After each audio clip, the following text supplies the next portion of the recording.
Hello welcome back to my channel. Hitler Kalyana ಭಾಗ 40. ಹೇಳಿ ಅಪ್ಪ, ಯಾಕೆ ಇದೆಲ್ಲ ಮಾಡಿದ್ರಿ? ನಾನು ನಿಮ್ಮ ಸ್ವಂತ ಮಗಳಲ್ಲ ಅಲ್ವಾ? ಹಾಗಾಗಿನೇ ನನ್ನ ಸಂಸಾರ ಹಾಳು ಮಾಡಿ ನನ್ನ ಜೀವನ ನಾಶ ಮಾಡಬೇಕು ಅಂತ ಅಂದ್ಕೊಂಡ್ರಾ? ಈ ಬಾರಿ ಅಕ್ಷತಾ ಹೇಳಿದ ಮಾತು ಕೇಳಿದ ಸೌರಭ್, ಅವನ ಜೊತೆ ಬ್ಲೂಟೂತ್ನಲ್ಲಿ ಕರೆಯಲಿದ್ದ ಸುಮನ್ ಕೂಡ ಶಾಕ್ ಆದರು. ಏನಿದು, ಅಕ್ಷತಾ ರಾಮ್ ಅವರ ಸ್ವಂತ ಮಗಳಲ್ವಾ ಎಂದು ಸುಮನ್. ಏ ಡಸ್ಕಿ, ಏನದು ಹೇಳ್ತಿದ್ದೀಯಾ? ಇವನು ನಿನ್ನ ಅಪ್ಪ ಅಲ್ವಾ ಎಂದು ಕೇಳಿದನು. ಸೌರಭ್ ಪ್ರಶ್ನೆಗೆ ಅಕ್ಷತಾ ಅವನ ಕಡೆಗೆ ನೋವುಳ್ಳ ಮುಖದಿಂದ ನೋಡ್ತಾ ಇದ್ರೆ, ಅಮ್ಮ ಅಕ್ಷತಾ, ನಾನೇನಾದರೂ ಯಾವತ್ತಾದರೂ ನಿನ್ನ ಹನ್ನೆರಡ ತರಹ ನೋಡಿದ್ದೀನಾ ಎಂದನು ರಾಮ್. ಇಷ್ಟು ದಿನ ನನಗೆ ಹಾಗೆ ಅನಿಸಿರ್ಲಿಲ್ಲ ಅಪ್ಪ, ಆದರೆ ಮೊದಲ ಬಾರಿಗೆ ನಿಮ್ಮ ಪ್ರೀತಿಯಲ್ಲಿ ನನಗೆ ವ್ಯತ್ಯಾಸ ಕಾಣ್ತಾ ಇದೆ. ನಿಜವಾಗ್ಲೂ ನೀವು ನನ್ನ ಒಳ್ಳೆಯದನ್ನು ಬಯಸುವವರು ಆಗಿದ್ದರೆ ಹೀಗೆ ಮಾಡ್ತಾ ಇರಲಿಲ್ಲ. ಏನು, ನನಗೋಸ್ಕರ ಇದೆಲ್ಲ ಮಾಡಿದ್ದೀನಿ ಅಂತ ಅಂದ್ರಿ? ಒಂದು ವೇಳೆ ನನಗೋಸ್ಕರನೇ ಆಗಿದ್ದರೆ ಹೀಗೆ 10 ಜನರ ಮುಂದೆ ನನ್ನ ಜೀವನ ಇರೋ ಥರ ಮಾಡ್ತಾ ಇರಲಿಲ್ಲ ಅಪ್ಪ.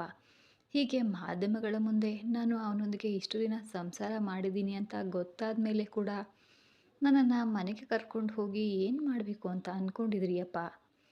ಇಲ್ಲಾಂದರೆ ಅವನು ಹೇಳ್ದ ಹಾಗೆ ನನ್ನನ್ನು ಅವನಿಂದ ದೂರ ಮಾಡಿ ಅಕ್ಕನ್ನ ಅಂತ ಅಕ್ಷತಾ ಮಾತು ಮುಂದುವರಿಸುವ ಮೊದಲು ರಾಮ್, ನೋಡು ಅಕ್ಷತಾ, ತುಂಬ ಹೆಚ್ಚು ಮಾತನಾಡ್ತಾ ಇದ್ದೀಯ. ಅವನು ನಿನ್ನನ್ನು ಪರ್ಮನೆಂಟಾಗಿ ಮದುವೆ ಆಗಿಲ್ಲಮ್ಮ, ಅದನ್ನು ನೆನಪಲ್ಲಿಟ್ಕೋ. ಅವನು ನಿನ್ನನ್ನು ಬಿಟ್ಟು ಹೋದ್ಮೇಲೆ ನೀನು ಬರಬೇಕಾಗಿರೋದು ನನ್ನ ಮನೆಗೆ. ಆಗ ಸೌರಭ್, ಏಯ್, ಈಗಾಗಲೇ ತುಂಬ ಹೆಚ್ಚಾಗಿ ಮಾತನಾಡಿದೀಯ ನೀನು, ಹೋಗು. ಅದು ನಿನ್ನನ್ನು ಅವಳು ಕೂಡ 4 ಮಾತು ಬೈತಾಳೆ ಅಂತ ಇಷ್ಟು ಹೊತ್ತು ಸುಮ್ಮನೆ ಇದ್ದೆ ಅಷ್ಟೇ. ಇಲ್ಲ ಅಂದಿದ್ರೆ ಯಾವಾಗಲೋ ನೀನು ಗೇಟ್ ಹೊರಗಡೆ ಇರ್ತಿದ್ದೆ.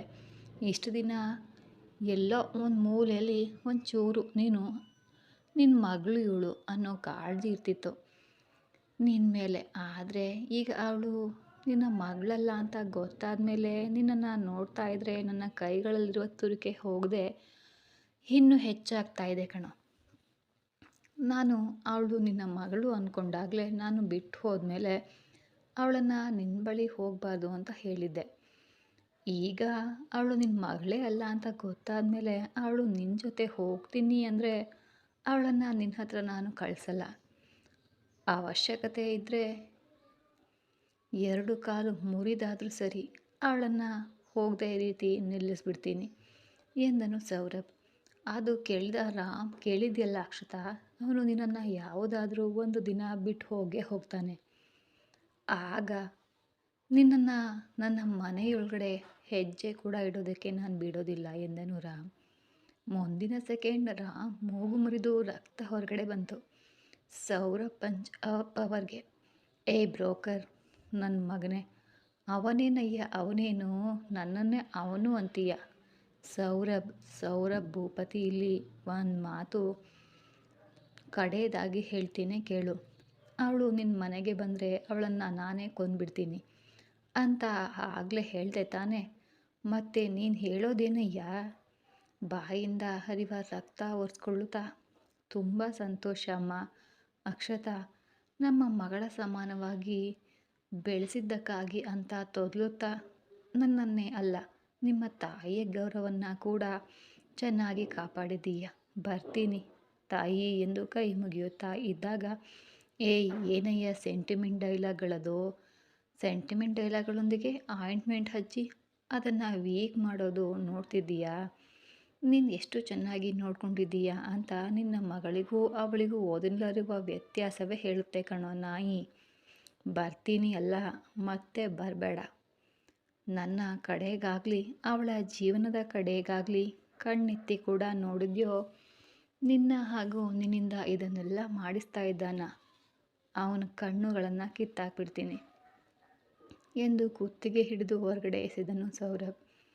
ರಾಮ್ನನ್ನು ಹೊರಗೆ ಹಾಕಿ ಅಲ್ಲಿ ಹಾಲ್ನಲ್ಲಿ ಸೋಫಾದಲ್ಲಿ ಕೂತು ಅಳ್ತಾ ಇದ್ದ ಅಕ್ಷತಾಳನ್ನು ಕೋಪದಿಂದ ನೋಡಿ, ಏ ಡಸ್ಕಿ, ಯಾಕೆ ಹೇಳ್ತಿದ್ದೀಯಾ?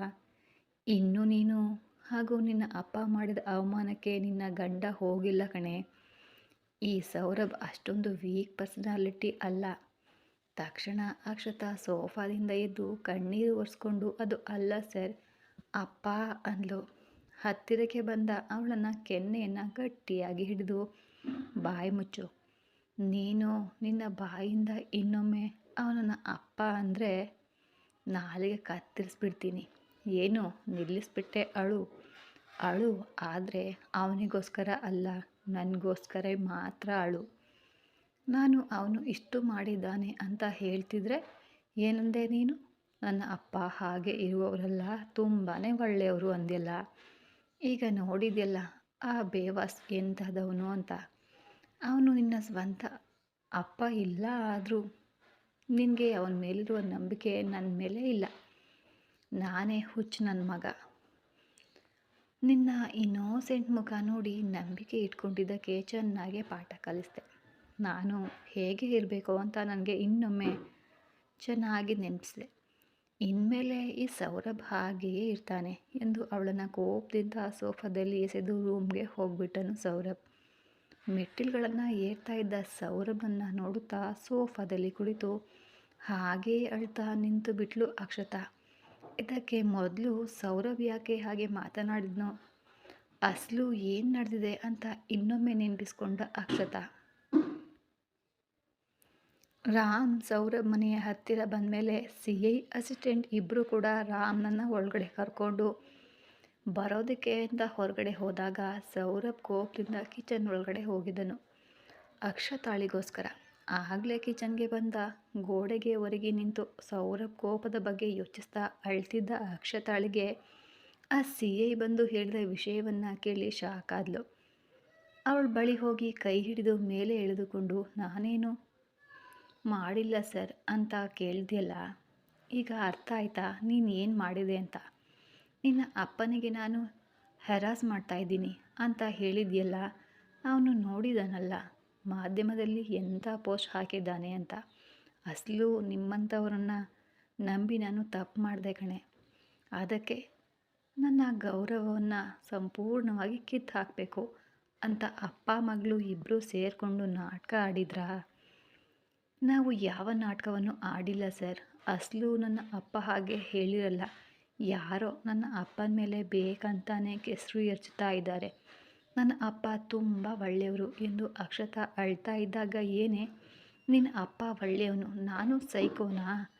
ಸೈಕೋ ಅಂದ್ಕೊಂಡಿದ್ಯಾ? ಅಕ್ಷತಾ, ಇಲ್ಲ ಸರ್, ನಾನು ಹಾಗೆ ಅನ್ನಲಿಲ್ಲ ಅಂತ ಮಾತನಾಡುವ ಮೊದಲೇ ಬಾಯಿ ಮುಚ್ಚು. ಬಾಯಿ ತೆರೆದ್ರೆ ಅಂದರೆ ಬಾಯಿಯಲ್ಲಿ ಆಸಿಡ್ ಹಾಕಿಬಿಡ್ತೀನಿ ಅಂತ ಸೀರಿಯಸ್ ಆಗಿ ಹೇಳಿ ಭಯಪಟ್ಟ ಅಕ್ಷತಾಳ ಮುಖ ನೋಡಿ ಹಾಗೆ ಸ್ಮೈಲ್ ಮಾಡ್ತಾ, ನಿಮ್ಮ ವರ್ಸನ್ ಡ್ರಾಮಾವನ್ನು ನೀವು ಸ್ಟಾರ್ಟ್ ಮಾಡಿದ್ರಿ, ಹಾಗಾದರೆ ನನ್ನ ವರ್ಸನ್ಗೆ ಎಂಡಿಂಗ್ ಕೊಡಬೇಕು ಅಲ್ವಾ? ನೋಡ್ತಾ ಇರು ಎಂಥ ಎಂಡಿಂಗ್ ಕೊಡ್ತೀನೋ ಅಂತ ಎಂದನು ಸೀರಿಯಸ್ ಆಗಿ ಸೌರಭ್. ನೀನು ನಿನ್ನ ಅಪ್ಪನಿಗೆ ಏನು ಹೇಳ್ದೆ ಇದ್ದಾಗ ಯಾಕೆ ಹೀಗೆ ಅಳ್ತಾ ಇರೋದು? ಅದು ನಿಜ ಅಲ್ಲ. ನಿಮ್ಮ ಅಪ್ಪನಿಗೆ ನೀನೇನು ಹೇಳೇ ಇಲ್ಲ. ನನ್ನ ಗಂಡ ನನಗೆ ಯಾವ ತೊಂದರೆನೂ ಕೊಡ್ತಿಲ್ಲ ಅಂತ ತಪ್ಪು ಮಾಡಿರೋದು ನಿನ್ನ ಅಪ್ಪ ಅಂತ ಯಾಕೆ ಹೇಳಿದೆ? ಇನ್ನೂ ಅಳ್ತಾನೆ ಇದೆಯಾ ಹೇಳು. ಹೀಗೆ ಹತ್ತೊಡನೆ ನಿನ್ನನ್ನು ನಂಬಿಡ್ತೀನಿ ಅಂತ ಅಂದ್ಕೊಬೇಡ.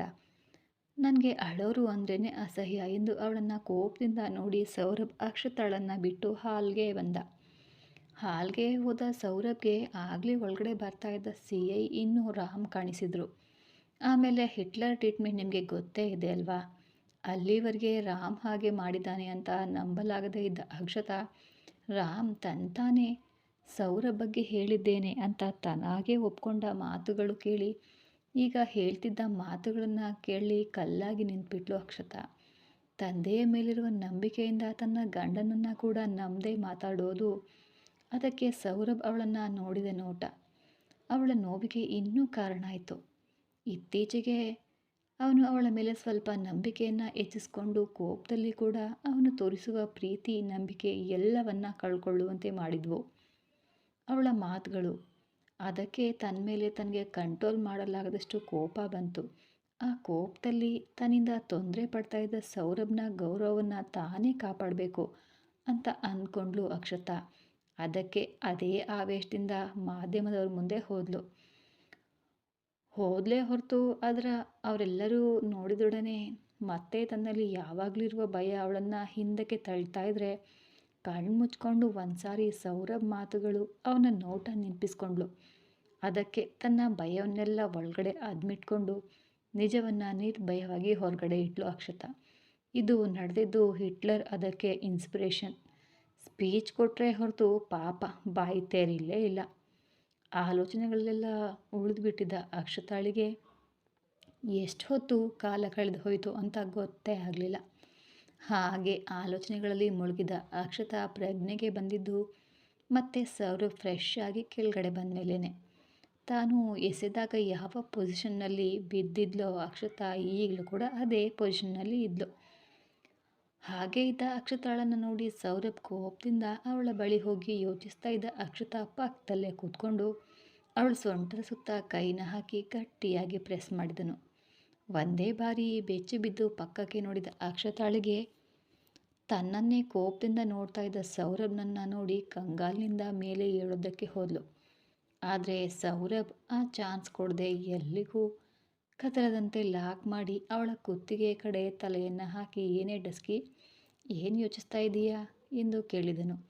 ಕುತ್ತಿಗೆ ಮೇಲೆ ಸ್ಕಿನ್ನನ್ನು ಹಲ್ಲಿನ ನಡುವೆ ಹಿಡಿದು ಕೇಳಿದಾಗ, ಅಯ್ಯೋ ಈ ಪ್ಲ್ಯಾನ್ ಫೇಲ್ ಆಯಿತು.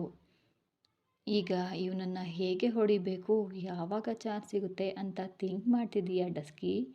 ಇಲ್ಲ ಅಂದರೆ ಸೌರಭ್ ಕೈಗಳು ಮಾಯೆಯನ್ನು ಸೃಷ್ಟಿಸ್ತಾ ಇದ್ದರೆ ಮಾತುಗಳು ಮಾತ್ರ ಆ ಮಾಯೆಯಿಂದ ಎಳೆದು ಕೆಳಗಡೆ ಬೀಳಿಸ್ತಾ ಇದ್ವು ಅಕ್ಷತಾಳಿಗೆ. ಅಟ್ ದ ಟೈಮ್ನಲ್ಲಿ ಎರಡೂ ವೇರಿಯೇಷನ್ಗಳು ತೋರಿಸ್ತಾ ಇದ್ದ ಸೌರಭ್ನ ಹುಚ್ಚು ನೋಟಗಳನ್ನು ನೋಡಿದು ಅಕ್ಷತಾ. ಹೇಗೆ ಆದರೂ ಮಾಧ್ಯಮದ ಮುಂದೆ ನಾನು ಇವನ ಹೆಂಡತಿ ಅಂತ ಹೇಳಿಬಿಟ್ಟೆ. ಅಲ್ಲ, ಇನ್ನು ಇವನ ಆಸ್ತಿ ಹೇಗೆ ಬರ್ಸ್ಕೊಳ್ಬೇಕು ಅಂತ ಯೋಚಿಸ್ತಾ ಇದ್ದೀಯಾ ಡಸ್ಕಿ? ಈ ಬಾರಿ ಅವನ ಕೈಗಳಿಗಿಂತ ಮಾತುಗಳ ಪ್ರಭಾವ ಹೆಚ್ಚಾಗಿದೊಡನೆ ಕೋಪ ಬಂದು ಅವನಿಂದ ದೂರ ಹೋಗಬೇಕು ಅಂತ ವಿಫಲ ಪ್ರಯತ್ನ ಮಾಡಿ ಅದು ಅವಳಿಂದ ಆಗದೆ ಚುರುಕಾದ ಒಂದು ನೋಟ ನೋಡಿದ್ಲು ಸೌರಭ್ನನ್ನು. ಅಸಲಿಗೆ ವೈಫ್ನ ಹತ್ರ ಯಾವಾಗಲೂ ಅವನ ಸುತ್ತಲೇ ಇರುವ ಟೆಂಪರ್ ಅಕ್ಷತಾಳ ನೋಟಕ್ಕೆ ಇನ್ನೂ ಹೆಚ್ಚಾಗಿ ಏನೇ ಆ ನೋಟ ನನ್ನ ಮುಂದೆ ಕಣ್ಣೆತ್ತಿದೆ ಅಂದರೆ ಕಣ್ಣು ಕಿತ್ತಾಕ್ಬಿಡ್ತೀನಿ, ಇಳಿಸು ಅಂತ ಕೋಪ ಮಾಡಿ ಶೋಲ್ಡರ್ನ ಮೇಲೆ ಬ್ಲೌಸ್ನ ಕೆಳಗೆ ಮಾಡಿ ಅಲ್ಲಿ ಹರಿತವಾದ ಹಲ್ಲಿನ ಗಾಯವನ್ನು ಕೊಟ್ಟು ರಕ್ತ ಹೊರಗೆ ಬರ್ತಾಯಿದ್ರು. ಅಸ್ ಅಂತ ನೋವಿನಿಂದ ಬಂದ ಕಣ್ಣೀರುಗಳೊಂದಿಗೆ ಸೌರಭ್ನನ್ನು ದೀನವಾಗಿ ನೋಡ್ತಾ ಇದ್ದರೆ, ಹೀಗೆ ನನ್ನ ಮುಂದೆ ನಿನ್ನ ಲುಕ್ಸ್ ಯಾವಾಗಲೂ ಇನ್ನೋಸೆಂಟಾಗಿಯೇ ಇರಬೇಕು.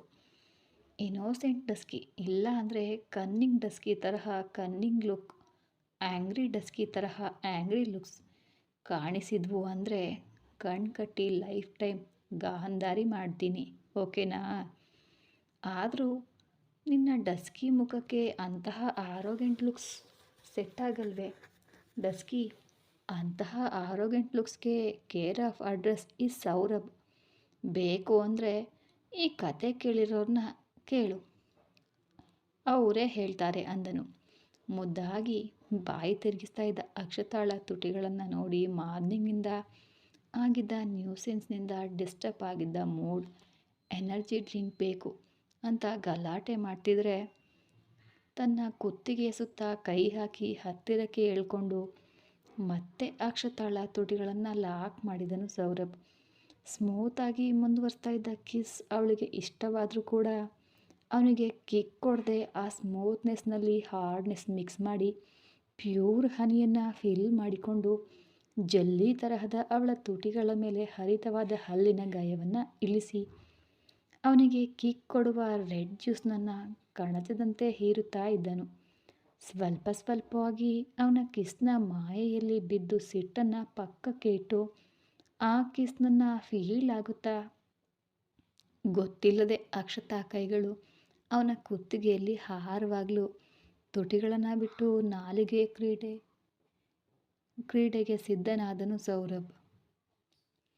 ಭಾರವಾಗ್ತಾ ಇದ್ದ ಉಸಿರಿಗೆ ಕುತ್ತಿಗೆಯಲ್ಲಿ ಹಾರದಂತೆ ಇದ್ದ ಅವಳ ಕೈಗಳು ಅವನ ಕೂದಲೊಳಗಡೆ ಸೇರಿಬಿಟ್ವು. ಯಾವಾಗ ತನ್ನ ಕಿಸ್ನನ್ನು ಫೀಲ್ ಆಗುತ್ತಾ ಅವನ ಕೂದಲೊಳಗಡೆ ಅವಳ ಬೆರಳುಗಳು ಸೇರಿಕೊಂಡು ಈ ಕತೆ ಮುಂದುವರಿಯೋದು. ಮತ್ತೆ ಸಿಗೋಣ ಮುಂದಿನ ಸಂಚಿಕೆಯಲ್ಲಿ. ಹಾಗೆ ಕತೆ ಇಷ್ಟ ಆಗ್ತಾಯಿದ್ರೆ ಲೈಕ್ ಮಾಡಿ, ಶೇರ್ ಮಾಡಿ, ಸಬ್ಸ್ಕ್ರೈಬ್ ಮಾಡೋದನ್ನು ಮರಿಬೇಡಿ. ನಿಮ್ಮ ಅನಿಸಿಕೆ ಅಭಿಪ್ರಾಯಗಳನ್ನು ಕಮೆಂಟ್ ಮೂಲಕ ತಿಳಿಸಿ. ಧನ್ಯವಾದಗಳು.